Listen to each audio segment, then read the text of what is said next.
और अब बात दिल्ली एनसीआर की करें। आज जैसे ही लोगों की आंख सुबह खुली, एक धुंध सा छाया उनको अपने चारों तरफ दिखाई दिया। दिल्ली एनसीआर में धूल का गुबार इस वक्त छाया हुआ है। आज सुबह जब लोग उठे तो उन्हें आसमान में धूल का गुबार छाया नजर आ रहा था। जैसे एयर क्वालिटी भी काफी खराब इस वक्त दिल्ली और एनसीआर की बताई जा रही है। मौसम विभाग ने दिल्ली एनसीआर में गरज चमक के साथ भी तेज हवाएं चलने की चेतावनी जारी की है। बताया जा रहा है कि देर रात चली हल्की आंधी से आसमान में धूल छाया है और इसके चलते नोएडा का AQI 160 से 200 के बीच पहुंच गया। इसके चलते सांस की बीमारी वाले मरीजों के लिए काफी ज्यादा दिक्कत बढ़ गई है।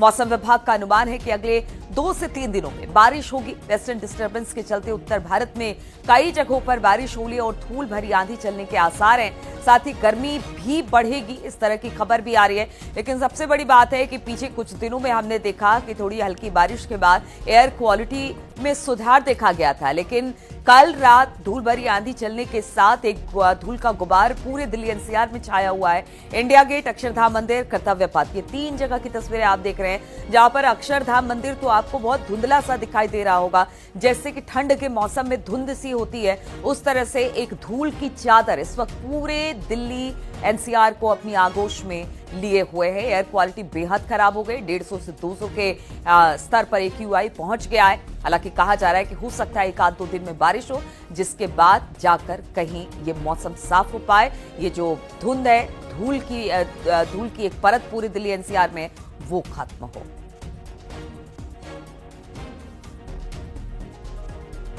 दिल्ली, नोएडा, गाजियाबाद की तस्वीरें हम आपको दिखा रहे हैं। आज सुबह जैसे ही लोगों की आंख खुली, ऐसा लगा कि बहुत तेज आंधी आई है। और इस वक्त देवेंद्र त्रिपाठी, मौसम विभाग के विशेषज्ञ के तौर पर, वो हमारे साथ जुड़ रहे हैं।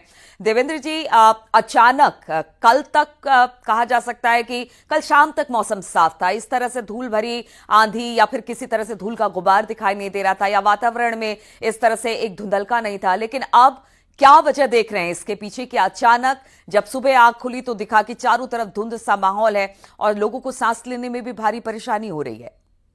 जी नीलू, इस समय दिल्ली में एयर क्वालिटी इंडेक्स अगर देखा जाए तो काफी बढ़ गया है। और बिल्कुल आपने ठीक कहा कि कल बिल्कुल आसमान साफ था और आज ये क्या हो गया, बिल्कुल बदला हुआ मौसम या बदला हुआ वातावरण नजर आ रहा है। तो इसके पीछे वजह है राजस्थान के दक्षिण पश्चिमी क्षेत्रों से, जो कि रेगिस्तानी इलाका है, जैसलमेर और बाड़मेर का, जो उधर से धूल का गुबार राजस्थान के ऊपर आया था। बहुत बड़ा एक बवंडर सा तूफान सा आया था कल शाम को।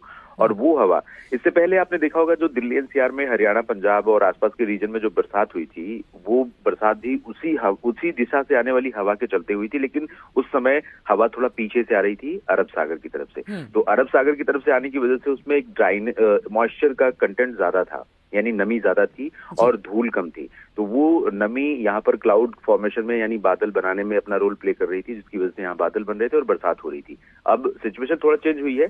हवा जो south Afghanistan, south Iran, south Pakistan का जो रीजन है, उससे उधर से प्रेशर है अरब सागर की तरफ, और वो प्रेशर राजस्थान के दक्षिण पश्चिमी क्षेत्रों की तरफ से ही टर्न हो रहा है और वहां पर एक क्रिएट हो रहा है बवंडर रेगिस्तानी क्षेत्र में, और वो उत्तर की तरफ आ रहा है, जिसके कारण पूरा राजस्थान उससे प्रभावित है इस समय। हरियाणा, पंजाब प्रभावित है और दिल्ली, पश्चिमी उत्तर प्रदेश और कुछ हिस्सा उत्तर पश्चिमी मध्य प्रदेश का ग्वालियर, गुना और आसपास का जो रीजन है, ये प्रभावित हुए हैं इस धूल के गुबार के। बिल्कुल देवेंद्र जी, कहा यह जा रहा है कि कुछ बारिश हो सकती है। बारिश को लेकर किस तरह का अनुमान जताया गया आप लोगों की तरफ से?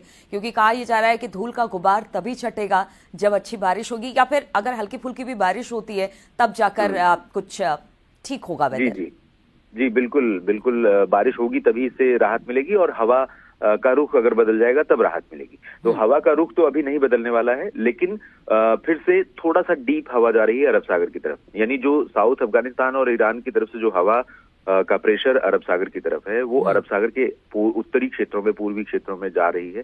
और वो हवा फिर वापस अरब सागर से होते हुए गुजरात के कच्छ, सौराष्ट्र को पार करने के बाद फिर राजस्थान के ऊपर से आगे बढ़ेगी। तो कुछ बादल बनने शुरू होंगे और बरसात की संभावना है।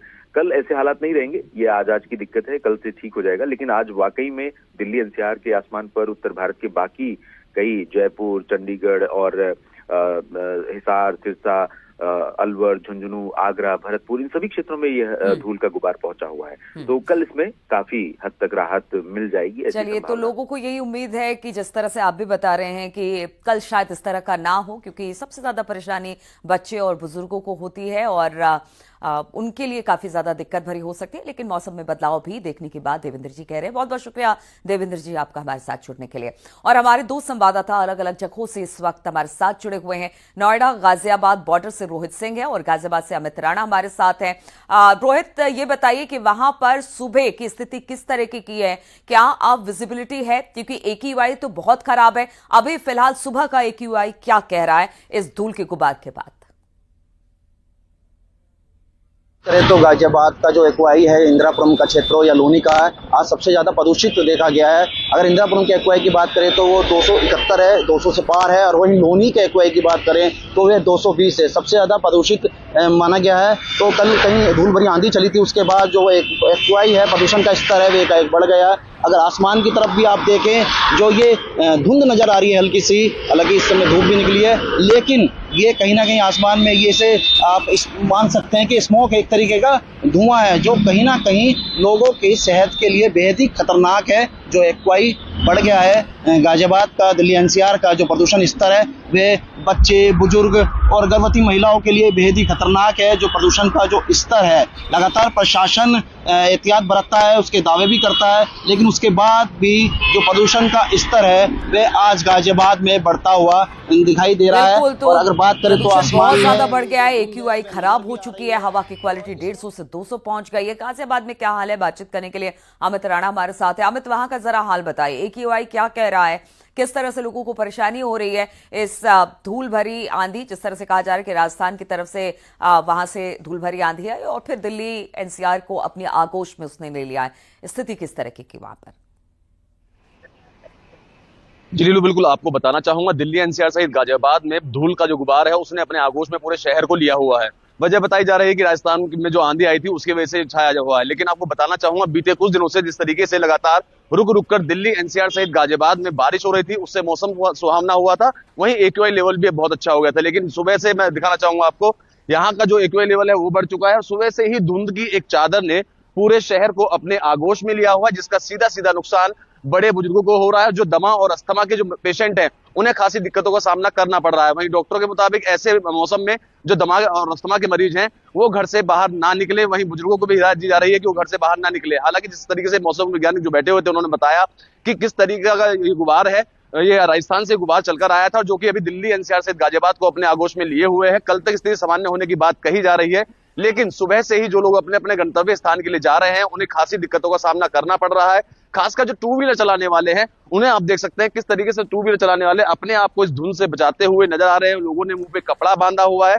वजह साफ है कि लगातार जो धुंध की जो चादर है, हर साल हमने देखा है कि किस तरह से गर्मी जब ज्यादा बढ़ती है तो उसके बाद राजस्थान से जो धूल भरी आंधी चढ़ती है उससे पूरा दिल्ली NCR प्रभावित होता है। हालांकि बताया जा रहा है कि कल तक शायद मौसम साफ हो जाए, एयर क्वालिटी भी बेहतर हो जाए, और अगर बारिश हो जाती है तो इससे अच्छी बात और कुछ नहीं हो सकती। बहुत बहुत शुक्रिया अमित आपका भी, और रोहित आपका भी बहुत बहुत शुक्रिया हमारे साथ जुड़ने के लिए।